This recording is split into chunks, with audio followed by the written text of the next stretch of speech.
진짜 현타온다. 네, 안녕하세요. 여러분, 유튜브 레디공입니다. 오늘 것은 K리그 1 4라운드, K리그 2 2라운드는 4라운드 경기 리뷰해 보도록 하겠는데요. 자, 먼저 K리그 1 4라운드 경기 이제 보도록 하겠는데요. 먼저 제가 제일 인상 깊게 봤던 광주랑 인천의 경기, 무려 5대0이라는 스코어로 광주가 대승을 거두었는데요. 진짜 경기 내용도 이정효 감독님이 지향하는 축구인 공격 축구가 무엇인지 보여주는 그런 경기였습니다. 거기다 선제골은 아상희 선수가 넣었는데, 완전히 준비된 세트피스 상황에서 땅볼 중거리 슈팅이 이제 무회전 슈팅이었죠. 무회전으로 기가 막히게 들어가면서 선제골을 만들어냈고요. 이어서 전반 20분에는 인천의 또 패스미스를 급하게 이렇게 기회가 공간이 열렸을 때 마무리할 수도 있었는데, 되게 침착하게 반대편으로 이어붙이면서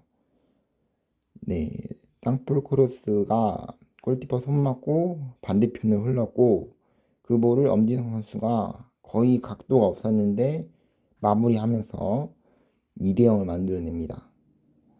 자, 그리고 후반 들어서는 광주가 완전히 인천을 상대로 거의 유린을 했어요. 후반전에는.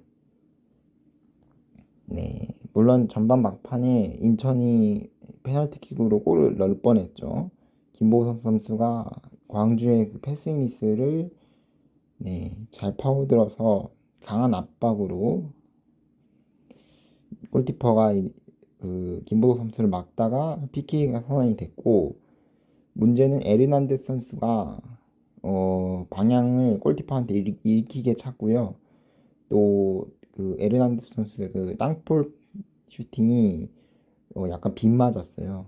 그래서 골키퍼가 막기가 비교적 손쉬웠습니다. 그래서 페널티킥 실축을 하게 됐고, 후반전에 2대0으로 전반전에 끝나면서 후반전에 오히려 힘이 더 떨어졌어요. 그래서 이제 이희균 선수죠.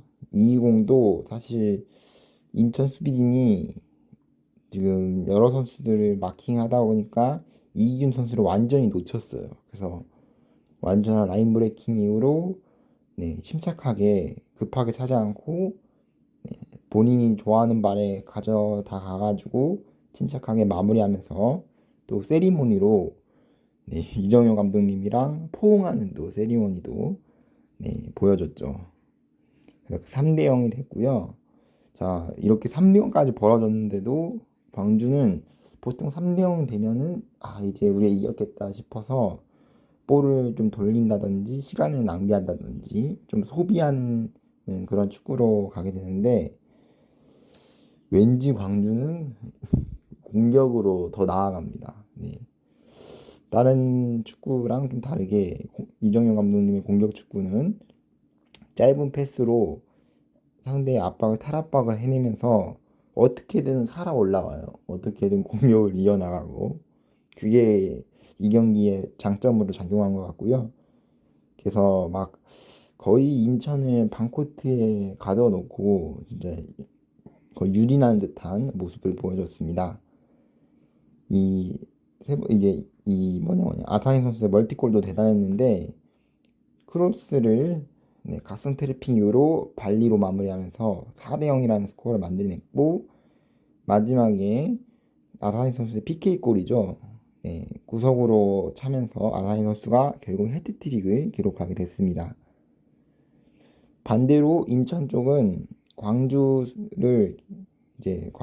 공격수들을 계속 놓치는 모습, 그런 모습을 보여줬고요. 광주는 반대로 이제 반대 전환 패스가 좋았어요. 이게 사실 이종효 감독님이 지향하는 그 기동력 축구거든요. 기동력의 단점이, 근데 체력이 떨어지면은 오히려 상대한테 실점을 더 많이 해가지고 질 수도 있었는데, 오늘 경기는 적절한 타이밍에 교체 카드도 잘 써주고 오히려 장점만 드러났어요. 단점보다는 그리고 약간 인천이 스스로 좀 자멸한 듯한 약간 그런 모습도 있거든요. 자, 그래서 결국 광주가 대승을 거두게 됐습니다. 포항하고 강원의 경기는 1대1 무승부로 끝났는데요. 현재 골은 갈레고 선수입니다. 갈레고 선수가 접는 과정에서 PK를 본인이 얻어냈고 VR을 통해서 얻어냈죠. 그래서 그걸 본인이 마무리하면서 강원이 선제골로 앞서갑니다. 그 이후로 포항이 계속 골문을 두드렸는데 사실 정말 안 들어갔어요. 한 끗 차이로. 계속 빗나가면서 급해지는 게 오히려 포항 쪽이었습니다. 자, 그러다가 마지막 이호재 선수가 골키퍼가 제대로 막지 못한 크로스를 밀어 넣으면서 동점골을 만들어냈고요. 추가골을 더 만들기 위해서 공을 줍고 빨리 경기를 진행하려는 모습도 인상 깊게 봤습니다. 하지만 추가골이 나오지 않으면서 1대1 무승부로 끝나게 됐습니다. 자, 제주 유나이티드 대 FC 서울의 경기인데요. 1대2로 서울이 원정에서 승리를 거두게 됐습니다. 전반 초반에 서진 선수가 골대를 맞았는데 그게 VR을 통해서 일단 골란을 넘어갔진 않아서 골로는 인정되지 않았고요. 그리고 또 황의조 선수가 나성원 선수의 컵백을 받아서 때린 슈팅이 아쉽게도 골대를 맞기도 했습니다. 자, 그러다가 선제골은 자책골인데요. 후반전에 코너킥 상황에서 이제 제주 선수 맞고 그게 들어가면서 선제골이 자책골로 들어갔고요. 자, 그러게 경기가 끝나는 듯 싶었지만 추가 시간이면 두 골이 연속으로 나왔습니다. 먼저 제주가 동점골인데요. 유리 조나탄 선수의 헤더골이 일단 그 전에 골대를 맞았고요. 땅볼 크로스를 골키퍼가 잡지 못한 볼을 세컨볼을 넣으면서 동점골을 제주가 넣었고 이어서 서울이 역전골을 또 만들어냈는데 땅볼 크로스를 이제 침착하게 팔로세비치 선수가 잡은 다음에 침착하게 잘 마무리를 했어요. 컷백이었죠. 컷백으로 잘 마무리하면서 컷백을 준 볼을 잘 마무리하면서 서울이 1대2로 승리를 거두게 됐습니다. 경기 막판에 또 두 골이 터지면서 누가 이길지 모르는 그런 승부 양상이었습니다. 자, 아산하고 천안시티 FC 두 팀의 경기인데요. 1대0으로 아산이 이겼습니다. 이 경기 일단 충남 더비로서 K리그 이제 프로로 올라와서 첫 이제 충남 더비였죠. 자, 충남 더비의 승리는 아산 쪽이 되게 됐습니다. 이 골이 강민구 선수의 골인데 본인이 이제 잡고 돈 다음에 중거리 슈팅이 그대로 골문 구석으로 빨려 들어가면서 이 경기의 유일한 골이었습니다. 그렇지만 사실 양 팀 다 수비 부분엔 좀 아쉬움이 많았는데요. 수비랑 이제 미드필더 진영에서 서로 뺏기고 뺏기는 좋게 말하면은 누가 공을 잡고 경기를 풀어갈지 모르는 되게 스펙타클한 경기였는데 나쁘게 말하면은 그만큼 양팀 수비진이 허점이 많이 보였다는 거예요.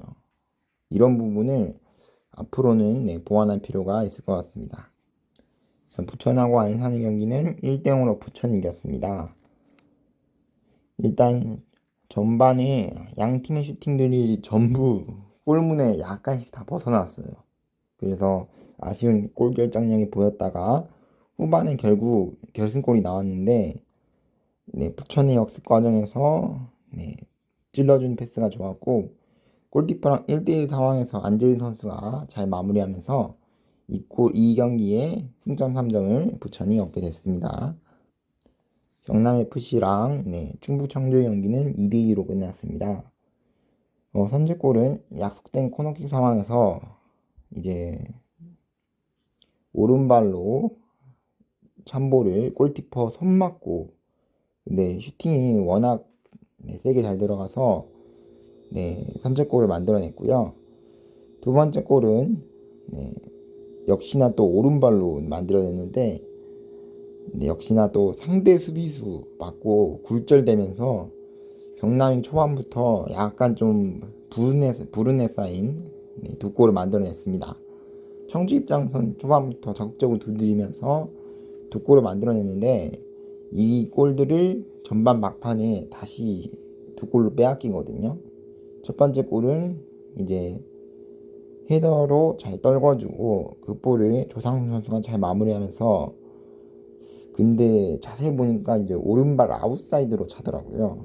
아웃사이드 골이 사실 쉬운 게 아닌데 마치 되게 부드럽게 밀어내듯이 구석으로 잘 골을 만들어냈습니다. 그리고 동점골은 트래핑 이후로 이제 수비 제치고 발리슛을 때렸죠.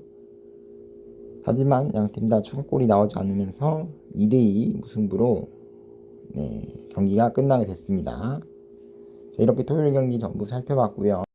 일요일 경기 먼저 부산하고 김천 상무의 경기부터 보도록 하겠습니다. 3대1로 부산이 이겼는데요. 선제골은 이제 후반에 나왔어요. 후반에 라마스 선수인데 이 골이 되게 스펙타클하게 되게 다이너믹하게 들어갔어요. 골키퍼의 롱패스가 한 번에 라마스 선수한테 이어졌고 그게 라마스 선수가 그대로 마무리하면서 득점으로 이어졌습니다. 그리고 이어서 패신 선수죠. 패신 선수가 크로스를 센스 있는 뒷발로 패스를 넣어줬고 라마스 선수가 때린 슈팅이 이제 골대 맞고 나온 세컨볼을 다시 또 패신 선수가 본인이 마무리하면서 2대0을 만들어냈습니다.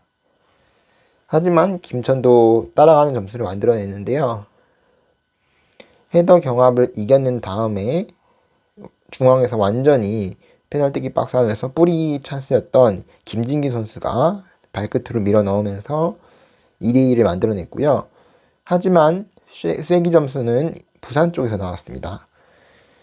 중거리 슈팅을 그렇게 강한 슈팅은 아니었는데 구석으로 정확히 들어가게 되면서 3대1까지 벌어졌고 경기가 결국 3대1로 부산이 승리를 거두게 됐습니다. 사실 시즌 전까지는 김천이 절대 1강이다. K리그2 안에서도 깡패다라고 얘기를 했는데 김천이 K리그2 안에서는 강팀인 건 맞지만 오늘 경기력을 솔직히 말하면 절대 1강까지는 좀 무리가 있지 않나 라고 저는 생각합니다. 자, 다음 경기는 전남하고 김포FC의 경기입니다. 경기는 0대2로 김포가 전남을 이겼고 전남은 유독 홈경기에서 계속 힘을 못 쓰고 있네요. 선제골은 일단 김포 쪽에서 나왔는데요. 찔러주는 패스로 완전히 라인을 뚫어냈고 땅볼 크로스 이후에 마무리를 했죠. 그렇게 선제골이 나왔고 이어서 전반 막판에 멀티골을 만들어냈는데요. 본인이 패스 잡고 깔끔하게 마무리하면서 패스 원볼을 잘 마무리를 지었죠. 그러면서 2대0으로 김포가 전남을 이기게 됐습니다. 전남은 그래도 중간중간에 뭐 발디비에 선수의 그 오버헤드 킥도 좀 기억이 남는데 눈에 띄는 외국인 선수들이 눈에 띄는 활약을 펼쳐줬지만 전체적으로 김포가 전남을 공격하는 양상으로 경기가 흘러가게 됐습니다. 자, 마지막 경기는 안양하고 성남의 경기인데요. 2대1로 안양이 승리를 거두었습니다. 선제골은 조나탄 모야 선수죠. 크로스를 이제 앞에 선수 머리를 지나갔고 앞에 선수가 사실 약간 좀 페이크 역할을 해줬어요. 그리고 조나탄 모야 선수가 헤딩으로 마무리하면서 선제골을 냈고요. 전반전이 1대0으로 끝났고 후반 들어서 이제 안양의 미스, 패스 미스로 인해서 수비진 쪽에서 결국 뚫렸고 크로스 이후에 이제 발리로 마무리하면서 1대1 동점을 만들어냈습니다. 하지만 10분도 안 돼서 안양이 역전을 만들어냈죠. 크로스를 컵백으로 이제 내준 다음에 때린 슈팅을 골키퍼가 잘 막아내는데 세컨볼을 기가 막히게 골 냄새를 맡고 조나탄 모야 선수가 나오면서 멀티골로 팀의 승리를 이끌게 됐습니다. 사실 안양이 이 조나탄 모야 선수가 약간 스타일이 그 토트넘의 약간 좀 해리케인과 약간 스타일이 닮아 있어요. 좀 육각형의 스타일이어서 이런 형태의 공격수는 사실 팀이 활약이 안 좋을 때는 팍 죽어요. 그러니까 팀이 고립되고 만약 조나탄 모야 선수가 앞에서 고립이 된다면은 조나탄 선수 모야 선수를 활용하는 공격을 못하면서 안양의 공격 자체가 사실 골을 넣어줄 수 있는 골 냄새를 잘 맡을 수 있는 선수가 조나탄 모야 선수예요. 그래서 상당히 핵심적인 자원인데 세컨볼을 또 위치 선정을 잘해서 기가 막히게 또 주워먹는 그런 모습을 보여주면서 팀에 없어서는 안 되는 사실 중요한 역할을 해주고 있습니다. 자, 다음은 K리그 1 수원하고 대전 하나시티즌의 경기인데 1대3으로 대전 하나시티즌이 승리를 거두었습니다.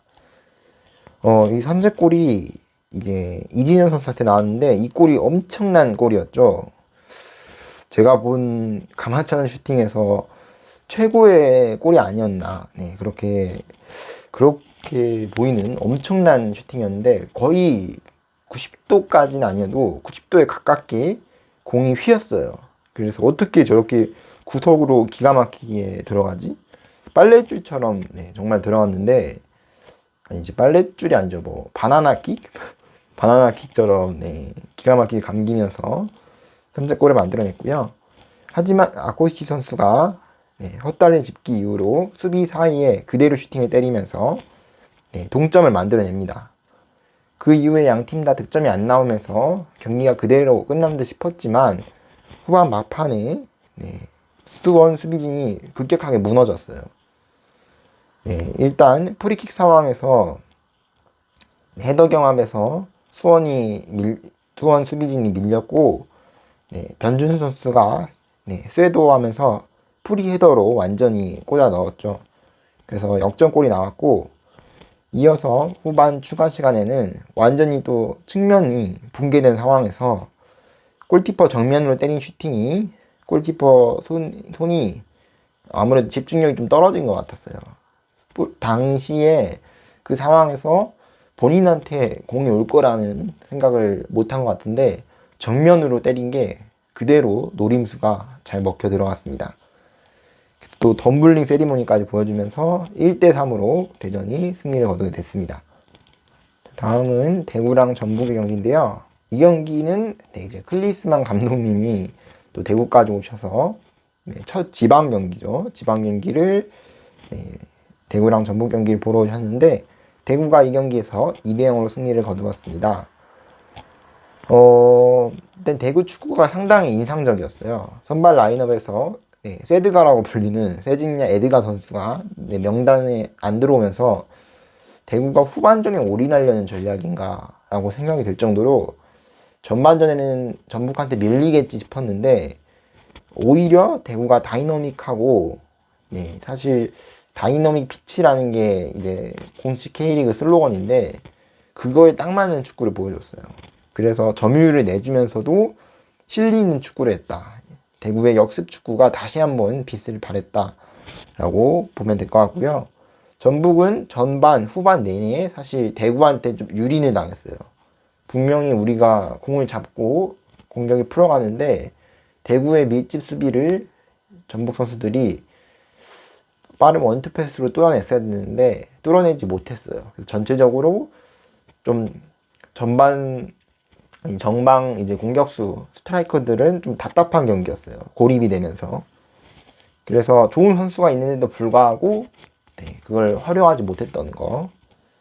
전술적으로 좀 많이 아쉬운 면이고요. 선제골은 김진영 선수한테 나왔죠.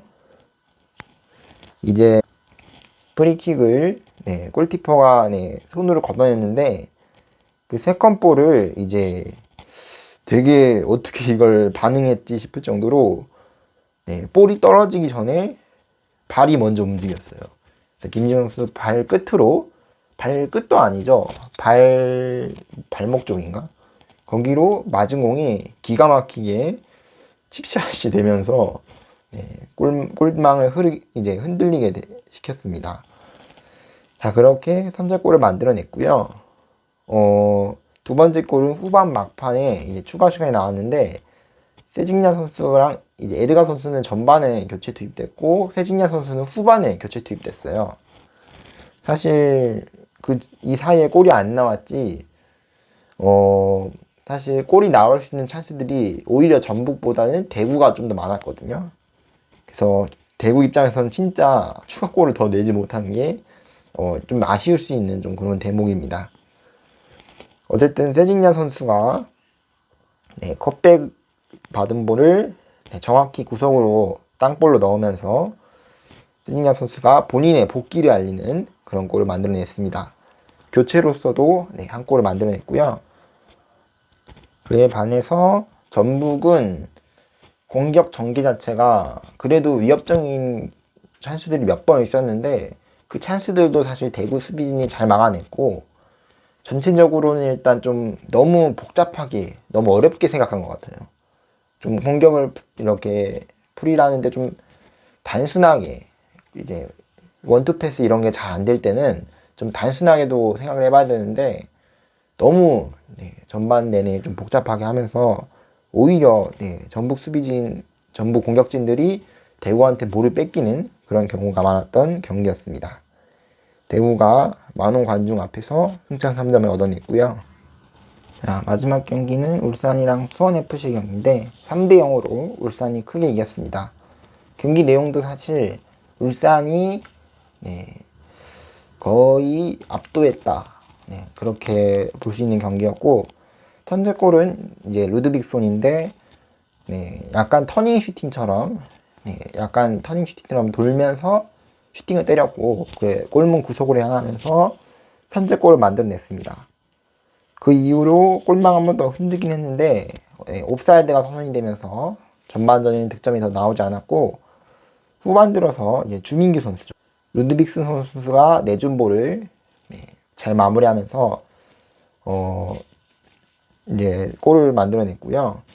경기 막판에는 이제 내준 볼을 침착하게 서정훈 선수가 마무리하면서 울산의 여유 있는 침착한 플레이도 눈에 띄게 보였습니다. 자, 그렇게 3골을 넣으면서 울산이 대승을 기록하게 됐습니다. 자, K리그2 현재 4라운드까지 순위가 이렇게 되어 있고요. 자, K리그1 순위입니다. 현재 순위가 이렇게 되어 있습니다. 일단 좀 눈에 띄는 게 전북이 지금 최근 4경기에서 1승 1무 2패여서 8위까지 내려앉아 있고 인천도 사실 4강 안에는 들 수 있는 팀이라고 봤는데 현재까지는 일단 순위가 7위로 1승 1무 2패를 기록하고 있습니다. 그리고 좀 수원 삼성이 작년 시즌부터 사실 불안했어요. 근데 이번 시즌에 오영규 선수도 나가면서 이제 득점력 쪽에서도 문제가 생겼고 사실 득점보다는 실점 쪽도 좀 문제가 생겼죠. 수원 쪽이. 그래서 양쪽에서 아쉬운 면을 보여주면서 현재 아직 승리가 없어요. 1무 3패고 승리가 없는 팀이 지금 제주랑 강원도 아직까지는 승리가 없는 그런 상황입니다. 반면에 울산이 현재 사전 전승으로 경기 내용도 사실 깔끔했죠. 그러면서 1위로 올라서고 있는 상황입니다. 이렇게 제가 이렇게 순위를 이렇게 브리핑한 이유는 이제 금요일부터 이제 클리스만 감독님의 A매치 우리나라 공식 데뷔전인데 그 경기가 A매치 기간이기 때문에 K리그 1 경기는 안 열어요. 그래서 K리그 2 경기만 열 예정인데 A매치 기간 동안에 일단 K리그 2 경기는 잠시 쉬어가는 걸로 하도록 하겠고요. 그래서 이게 이제 3월 마지막 리뷰일 거예요. 3월 K리그 네, 마지막 리뷰고 4월 1일부터 네, 하필 만우절인데 4월 1일부터 K리그 5라운드 경기, K리그2 6라운드인가 7라운드인가 네, 그 경기로 다시 돌아오도록 하겠습니다. 그때까지는 K리그 네, 여러분들 많이 기다리시겠지만 조금만 더 참아주시고 대신에 이번에 있을 A매치 경기도 꼭 보시기 바랍니다. 네, 그럼 저는 다음 시간에 찾아뵙도록 하겠습니다. 그럼 여러분 안녕히 계세요. 바이.